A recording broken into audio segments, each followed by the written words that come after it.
마지막 주일에 하나님이 주시는 말씀은 민수기 11장 23절 한 절입니다. 한 절. 매주 양복을 입고 가운을 입지 않은 채로 설교를 하다가 이렇게 가운을 입은 모습을 보시면 조금 생소하다 싶기도 하고 좀 낯설기도 할 수 있죠. 저도 사실 좀 낯섭니다. 목사 안수를 받을 때 입혀주는 가운, 이 가운을 입고 목사로서의 어떤 직을 감당할 때 평생 이 가운을 또 소중히 다뤄야 되는 이게 사실 목사에게 있어서의 어떤 의무고 책임이지 않을까 그런 생각을 해봅니다. 좀 낯섭니까? 가운이 사실 좀 무겁습니다. 무겁고 이것을 입을 때마다 사실 중압감이 좀 들죠. 왜냐하면 목회를 잘 해야 되겠다. 그런 어떤 초심으로 돌아가는 마음들이 생기기 때문에 그렇습니다. 우리 합동식이나 통합식 목사님들은 예배를 드릴 때 이 가운 위에다가 후드를 잘 하지 않습니다. 후드 아시죠? 이렇게 하얀 후드라든지 까만 거라든지 또 절기 때마다 보라색도 하기도 하고 이렇게 바뀌기도 하는데 이 후드라고 하는 것을 다른 교회 목사님들은 사실 의미를 잘 모르고 걸치고 나오는 경우들이 있어요. 멋으로. 어떤 부분들은 분명히 목사로 임직을 받을 때, 목사 안수를 받을 때 입혀주는 가운 외에 앞에 강단에 서면서 박사 가운을 입고 서시는 분들도 사실 계십니다. 뭔가 이렇게 화려해. 그런데 한편 그 후드를 이렇게 착용하는 목사님들을 가끔 보면서 제가 느끼는 거는 후드의 의미를 제대로 알기는 할까 이런 생각을 해봅니다. 제가 전도사 때 배우면서 저를 가르치셨던 목사님이 저에게 하셨던 말씀 가운데 하나가 잊혀지지 않는 것은 후드라고 하는 거. 이렇게 후드 아시죠? 이렇게 후드라고 하는 거는 멍에라고 해요. 멍에의 의미가 있다. 멍에 아시죠? 여러분 혹시 소 몰아보셨습니까? 소에게 밭을 갈게 할 때 멍에를 지우고 콧뚜레를 뚫어서 그 농부가 가고자 하는 방향으로 소를 이렇게 뭐라 그럴까요? 인도를 한다 그럴까요? 왼쪽으로 가고자 할 때는 왼쪽에 줄을 붙들면 뚫린 그 코가 아파서 콧뚜레 때문에 왼쪽으로 가게 되고요. 또 오른쪽으로 이렇게 잡아당기면 아프니까 다시 오른쪽으로 가게 되고 멍에를 메었다라고 하는 것은 주님의 뜻대로 사용되어지기를 원합니다 라고 하는 거죠. 후드를 착용하고 나올 때 그런 의미를 알고 또 말씀을 전하고 강단 위에 선다고 한다면 마태복음 19장에서 얘기하는 것처럼 나의 멍에를 메고 나에게 배우라 그랬잖아요. 나에게 배우라. 아마도 주님 앞에 비록 말씀을 전하고 설교하지만 주님께 배우는 자세로 목회를 하게 되지 않을까 그런 생각을 해보게 되는 것. 뿐만 아니라 제가 최근에 연말을 맞이해서 여러 가지 설교들을 계속해서 준비하다가 하나 깨달은 것이 무엇이냐면 주님이 우리에게 이렇게 말씀하셨잖아. 나를 따라오려거든. 자기 십자가를 지고.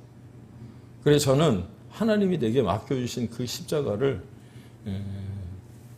메고 또 그렇게 또 열심히 살아왔다고 생각이 들었는데 기도하는 중에 그런 생각이 들었어요. 그 십자가를 내가 진 것이 아니라 그 예수 그리스도의 십자가가 나를 안고 있었구나 이런 생각이 들었답니다. 송년주일 2025년 마지막 주일을 우리가 맞이했는데 그렇게 제가 지난 한 해를 돌이켜보니까 정말 감사한 것들이 많더라는 거죠. 특별히 감사한 거 또 감사한 것 중에 하나는 정말 어려운 시기임에도 불구하고 주님이 주신 사명을 여러분들이 외면하지 아니하시고 2025년 52주간 52주일을 매번 그렇게 자리를 지켜주시고 함께 모여서 예배를 드렸다는 것. 얼마나 감사한 일인지 모르겠더라고요. 그러므로 오늘도 하나님을 사모하는 마음으로 주님 앞에 나와서 2025년 송년주일 마지막 주일 예배를 하나님 앞에 드리는 여러분에게 설교의 제목처럼 하나님의 손, 그 하나님의 능하신 선하신 그 손이 오늘도 함께 하심으로 말미암아 하나님의 신령한 은혜와 능력과 축복이 가득 가득 부어지기를 예수님의 이름으로 축원을 드립니다. 이런 이야기가 있습니다. 어떤 성도가 한 번은 예배가 다 끝나고 난 다음에 목사님의 설교를 잘 들었음에도 불구하고 목사님에게 찾아가서 뭐라고 질문을 했느냐면, 아마도 우리가 가끔 같은 생각과 같은 질문을 가질 수 있을 것 같은데 어찌해서 주님께서 가롯 유다와 같은 사람을 제자로 택하였습니까? 그렇게 물어봤다. 여러분의 생각은 어떻습니까? 그 말을 들은 목사님은 곧바로 대답하지 않고 잠시 생각을 하다가 이렇게 대답을 했다고 합니다. 나는 그거보다 더 이상한 것이 한 가지 있는데 그것은 다름이 아니라 주께서 왜 나 같은 사람을 택했는지 모르겠습니다. 아마도 2025년 마지막 주일을 맞이해서 2026년을 준비하는 이 시간 우리 스스로가 그 성도가 목사님에게 질문했던 그 질문, 거기에 목사님이 답변했던 그 답변이 아마도 우리 스스로에게 물어봐야 될 것들이 아닐까, 그런 생각을 해보게 되는 거죠. 왜냐? 나에 대해서 물으시는 게 없으신 주님 앞에 자기 자신을 돌이켜보니까, 내 자신을 돌이켜보니까 그 어떤 누구보다도 더 큰 죄인이 바로 나라는 사실을 깨닫게 되어졌을 때 놀라움을 금치 못하겠더라. 어쩌면 가룟 유다는 그래도 나보다 낫지 않나라는 생각마저 들 정도로 더 큰 죄를 지니고 살아왔음에도 불구하고 하나님의 은혜 베풀어 주심으로 말미암아 이렇게까지 살아올 수 있었고요. 또 이렇게 살아갈 수 있음을 깨닫게 될 때 눈물이 앞을 가리게 되어지더라고 하는 겁니다. 어쩌면 택함받아 하나님의 자녀가 되었다고 하는 것이 더 이상한 일이 아닌가라는 어떤 생각이 들어가는데, 이것은 저만의 생각이 아니라 아마도 믿는 모든 사람들의 공통적인 생각이 아닐까, 그런 생각마저 들기도 합니다. 그래서 과연 주님이 아니시고는 누가 능히 우리를 구원할 수 있을까라는 탄식을 갖기도 하는 겁니다. 하지만 한편으로 생각해 보면 과연 그렇게까지 생각할 필요가 있을까? 왜냐하면 구원은 나에게 있는 것이 아니라 근본적으로 주님께 있기 때문인 줄로 여러분 깨닫기를 바랍니다. 그래서 우리가 지난주에 외웠던 시편 62편 5절에 뭐라고 되어 있어요? 나의 영혼아 잠잠히 하나님만 바라라. 물론 나의 소망이, 나의 구원이 누구에게서 나온다고요? 하나님께로부터 나온다. 그렇게 말씀하잖아요. 믿습니까? 뿐만 아니라 요한복음 10장 28절과 29절에 보시면 이렇게 기록합니다. 내가 그들에게 영생을 주노니 영원히 멸망치 아니할 터이요 또 저희를 내 손에서 빼앗을 자가 없느니라. 저희를 주신 내 아버지는 만유보다 크심에 아무도 아버지 손에서 빼앗을 수가 없다 말씀하신 이 말씀 기억할 수 있기를 주님의 이름으로 축원을 드립니다. 두 번씩이나 내 손에서 빼앗을 수 없다고. 누구를 향하여? 마귀와 사탄, 어둠과 그 악한 세력을 향하여 우리를 대신해서 하나님이 내 손에서 빼앗을 수 없다고 그렇게 말씀하시는 그 음성, 이 시간 들을 수 있기를 주의 이름으로 축복합니다. 그럴 때 하나님의 그 능하신 손, 오늘 설교의 제목이 하나님의 손이잖아요. 그 강한 손 여러분 경험하게 되어질 줄로 믿습니다. 그런데 여러분 정말 우리가 신앙생활 하면서 하나님의 그 선하신 손 경험해 보신 적이 있으실까요?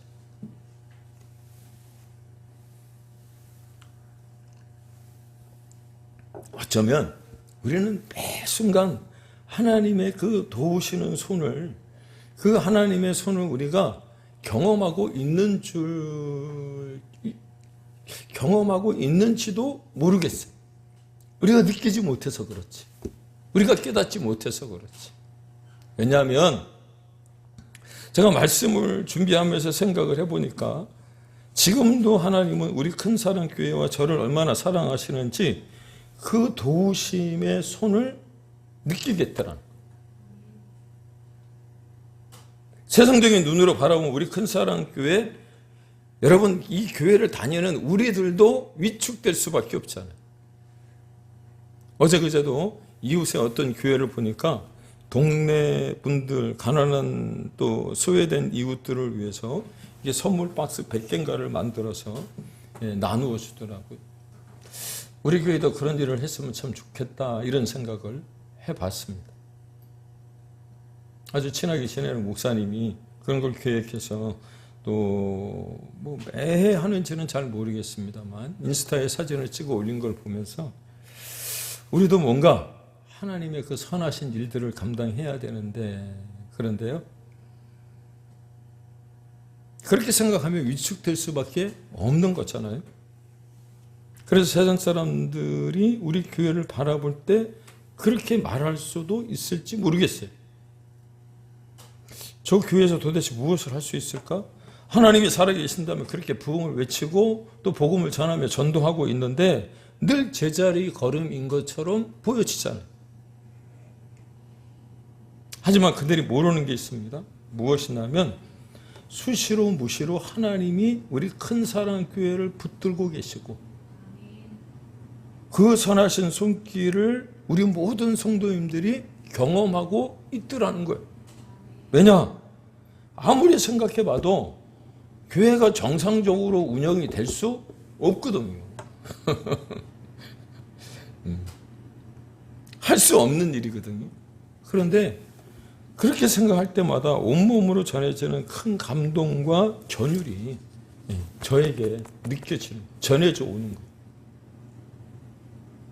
그래서 제가 설교를 준비하다가 그 세상 사람들이 우리 교회를 바라보면서 도대체 저 교회가 무엇을 할 수 있느냐라고 하는 그 말은 들은 건 아니지만 그들을 향해서 제가 그렇게 외쳤습니다. 니들이 뭘 알아? 니들이 하나님의 손맛을 알아? 제가 그렇게 외쳤어요. 그걸 경험해 보지 않으면 모르거든요, 사실. 그러므로 바라기는 하나님의 손, 도우심의 손, 강하고 능하신 손, 선하시고 인자하신 하나님의 손을 이 시간 여러분도 경험하게 될 수 있기를 주의 이름으로 축원을 드립니다. 그렇습니다. 구원은 하나님께 있습니다. 소망도 하나님께 있고요. 그러므로 택함을 받은 우리는 하나님 아버지 손에 있는 줄로 여러분 믿으시기를 바랍니다. 그런데 문제는 앞서 말씀을 드렸던 것처럼 그 선하신 손, 능하신 손, 그 위대하고 강하신 손으로 우리를 붙들어 주고 계심에도 불구하고 우리는 그것을 가끔 잊어버릴 때가 있다는 거예요. 느끼지 못할 때가 있다는 거예요.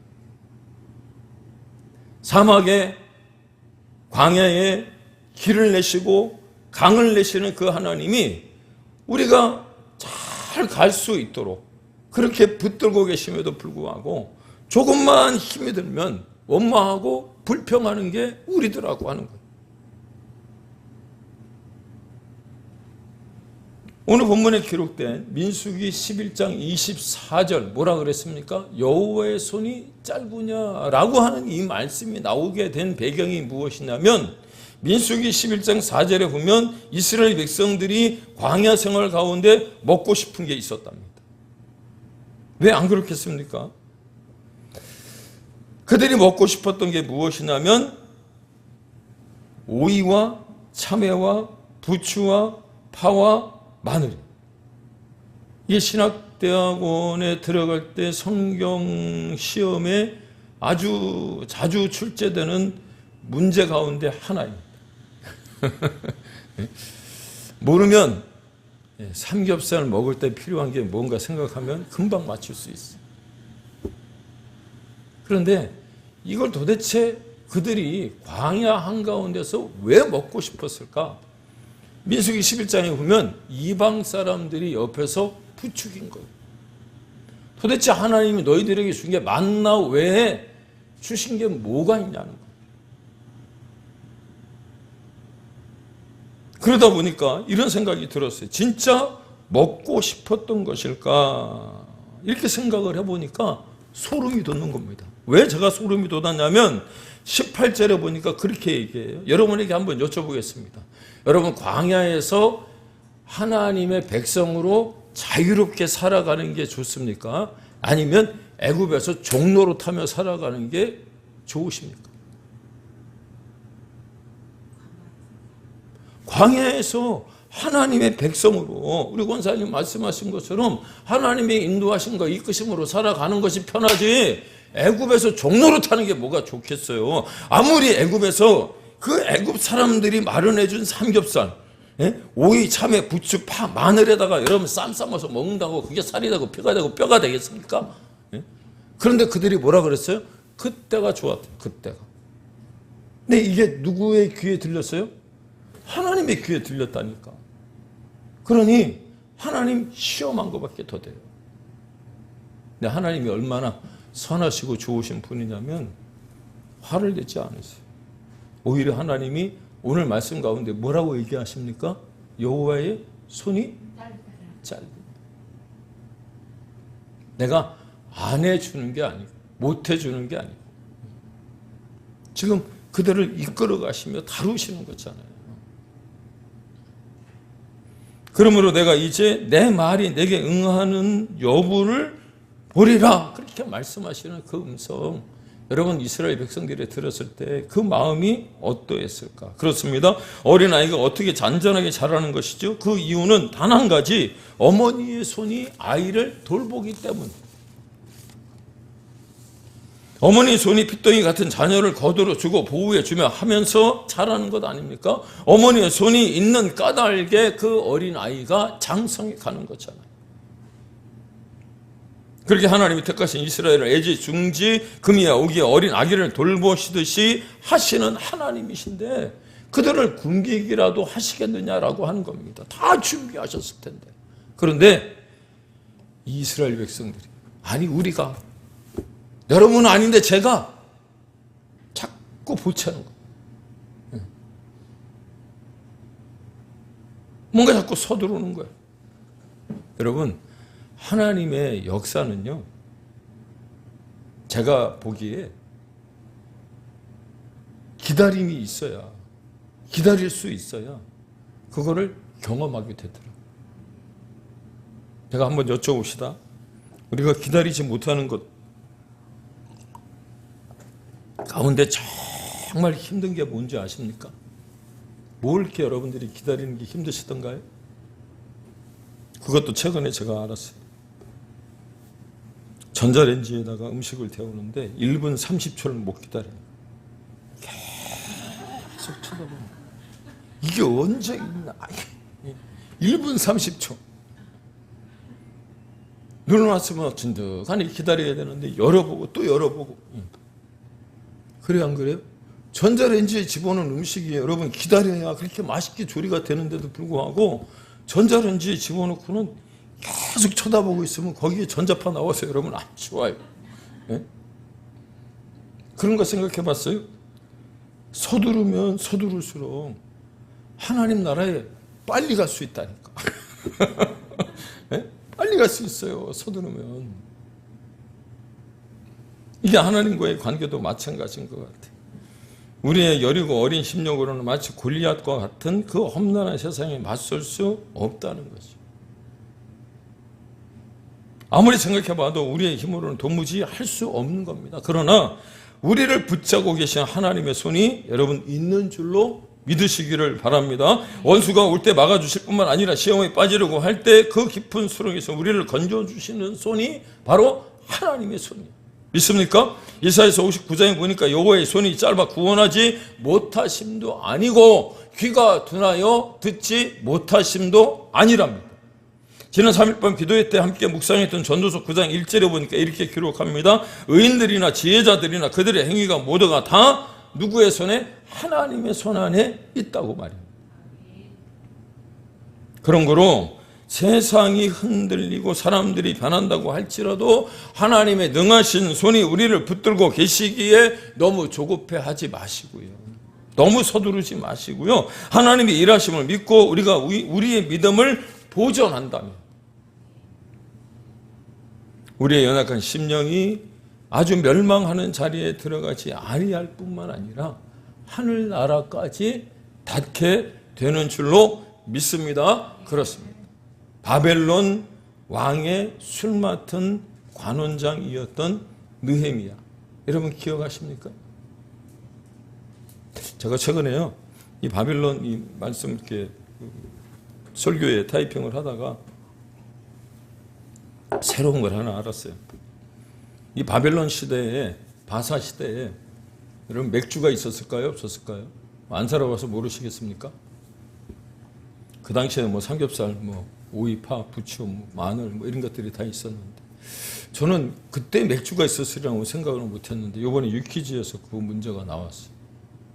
함무라비 법전이 있었던 시대가 바벨론 시대잖아요. 바사 시대잖아요. 근데 그때 뭐가 넘치도록 무엇을 훔치면 벌을 받는다고 했는데 그때 나온 게 맥주였어요. 야, 그 당시에 맥주가 있었구나. 제가 그런 생각을 했었습니다. 왜 말씀을 드리냐면 바벨론 왕의 술 맡은 관원장이 느헤미야였지. 고위 관직에 있었거든요. 호가호식하면서 편히 먹고 살 수 있었어요. 예루살렘이 이스라엘, 내 고향, 그 내 조국이 파괴가 됐던 말던 신경 안 써도 될 수 있었잖아요. 그런데 느헤미야의 동생의 하나니가 예루살렘을 보고 돌아와서 예루살렘 성이 허물어지고 성문들이 불탔다는 소리를 듣고 마음이 불편한 겁니다. 편치 않은 겁니다. 모른 척 하려고 하니 이게 도저히 되지 않는 거예요. 그래서 느헤미야가 호의호식할 수 있는 좋은 자리를 마다하고 예루살렘으로 돌아와서 성벽을 재건하고요. 다시 성전을 세우기 위해서 고생 아닌 고생을 하잖아요. 그런 중에 이스라엘 백성들을 보니까 하면 뭐하나라고 생각이 들었는지 낙심에 빠져 있는 것을 보고 그 일을 동참하게 하기 위해서 느헤미야가 했던 말이 무엇이냐면 바로 오늘 하나님의 손이 자기를 도왔다라고 그렇게 이야기하는 거예요. 그렇습니다. 느헤미야 2장 18절에 보니까 또 그들에게 하나님의 선한 손이 나를 도우신 일, 어떤 일입니까? 그 왕의 마음을 움직여서 자신으로 하여금 예루살렘으로 돌아가서 그 일을 할 수 있도록 배려했다는 거죠. 그렇습니다. 그렇게 하나님의 일을 할 수 있도록 하나님의 손이 도우심에도 불구하고 지금으로 말하면 믿지 않는 세상 사람들, 산발락과 도비아와 겟셈 같은 사람이 비웃고 업신 여기더라고 하는 겁니다. 마찬가지죠. 여러분, 우리의 연약한 심령이 아주 멸망하는 자리로 들어가지 않게 하시는 분이 하나님이신 줄로 믿습니다. 그럼에도 불구하고 때로는 우리가 하나님의 일들을 감당하려고, 아니 믿음의 길을 걸어가려고 하다 보면 때로는 나를 힘들게 하는 사람들이 있어요. 그러나 그때 우리가 의지하고 또 우리가 믿음으로 견디고 인내하고 버텨야 될 것이 무엇이냐면 그들보다 강하고 크신 그분의 위대한 계획을 이루시는 그 임마누엘 하나님이 우리와 함께 하신다는 사실을 여러분 기억해야 하는 줄로 믿습니다. 때로 하나님의 손이 도우심을 알기는 아는데 모르는 게 아닌데 얼마 가지 않아서 그런 악한 무리들이 우리의 마음을 힘들게 하게 되면 우리의 믿음이 흔들리면 쉽게 넘어지고 쓰러질 수밖에 없는 게 우리잖아요. 그런데 그럴 때 여러분 우리가 지켜야 될 것이 무엇이냐, 우리가 붙들어야 될 것이 무엇이냐면 바로 하나님의 손인 줄로 믿습니다. 그렇습니다. 여러분과 제가 이 교회를 꿋꿋하게 지켜나가고 또 믿음을 지켜나갈 수 있는 것은 우리로 하여금 다시금 죄의 종로로 타지 않게 하시는, 그리고 종의 멍에를 매지 않게 하시는 하나님의 강하고 능하신 손이 우리를 붙들고 계시기 때문인 줄로 믿습니다. 물론 우리가 살아가면서 넘어질 수 있죠. 쓰러질 수 있습니다. 그러나 시편 37편 4절의 말씀처럼 아주 넘어지지 아니하고 엎드려지지 아니하면 여호와께서 그 손으로 우리를 붙들어 주신다는 사실을 여러분 기억할 수 있기를 축복합니다. 뿐만 아니라 하나님께서 오늘 본문으로 삼은 민수기 11장 23절에 모세에게 이스라엘 백성들에게 하신 말씀이 무엇입니까? 여호와의 손이 짧으니. 그렇습니다. 하나님의 손은 결코 짧지 않으십니다. 온 우주를 주장하시는 손이 바로 하나님의 손이기 때문에 그렇습니다. 그러므로 지난 3주 동안 계속해서 말씀드렸던 것은 혹시 내가 주저앉아 있다, 내가 쓰러져 넘어져 있다면 그 자리를 박차고 일어나 하나님께로 나아갈 수 있기를, 그 손 다시 붙들 수 있기를 주의 이름으로 축복합니다. 왜요? 아버지 하나님의 손은 미치지 못하는 곳이 없기 때문에 그렇다는 거죠.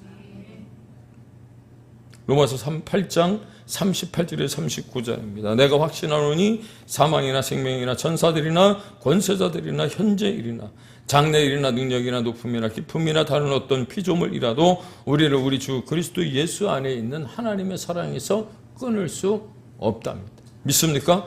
그렇습니다. 아버지의 하나님의 손은 미치지 못하는 곳이 없고요. 아무리 높거나 아무리 깊을지라도 그곳에 있는 줄로 깨닫기를 바랍니다. 그렇습니다. 우리의 인격의 한 부분이 때로는 사람들로 인해서 원수와 마귀와 사탄에 의해서 파괴되어졌다고 할지라도, 때로 우리의 신앙의 일부분이 깨어졌다고 할지라도 여러분 낙심하지 않기를 소망합니다. 오히려 그럴 때일수록 아버지의 손에 우리의 삶을 드려야, 맡겨야 되는, 그러면 아버지께서 다시 회복시켜 주실 줄로 믿습니다. 지난 1년을 돌이켜보면 그 하나님의 손이 우리를 붙들고 계셨기 때문에 서론에서 말씀을 드렸던 것처럼 우리가 이렇게 살아올 수 있었고요. 또 살아가게 되는 줄로 믿습니다. 그렇습니다. 저 높은 곳을 향하여 걷는 우리의 행로가 여러분 그렇게 만만치 않잖아요. 우리가 주를 믿고 주를 따라가는 그 길에도 마치 바벨론에서 예루살렘을 향해 가는 길처럼 그런 광야 길일지도 모릅니다. 이제 새해를 준비하는 우리, 그 새해가 여러분 꽃길만이 아니라 때로는 험상줄령이 될 수도 있을지 모르겠습니다. 그러다 보니 우리 연약한 믿음의 사람들이 어떻게 걸어갈 수 있을까 싶은 생각도 드는데, 여러분 그 길을 갈 수 있는 이유는 하나님이 우리와 함께 계시기 때문인 줄로 믿습니다. 그러므로 아버지 하나님의 선한 손에 우리를 도우심으로 승리의 길을 걸어갈 수 있음을 여러분 깨달으시고요. 아버지의 손이 미치지 못하는 곳이 없다는 사실을 기억하시면서 인생의 험악한 길을 걸어갈 때 여러분 나를 믿지 마시고 아버지를 믿음으로 말미암아 여러분 승리의 그 삶 살아갈 수 있기를, 올 한 해 여러분들이 축복의 삶을 살았던 것처럼 2026년도 그런 삶 살아갈 수 있기를, 누구의 손에 붙들려서요? 하나님의 손에 붙들려서 하나님 아버지의 손을 든든히 붙잡고 의지하고 신뢰함으로 말미암아 2026년도 여러분 승리의 삶을 사는 우리 모두가 다 되시길 예수님의 이름으로 축원을 드립니다.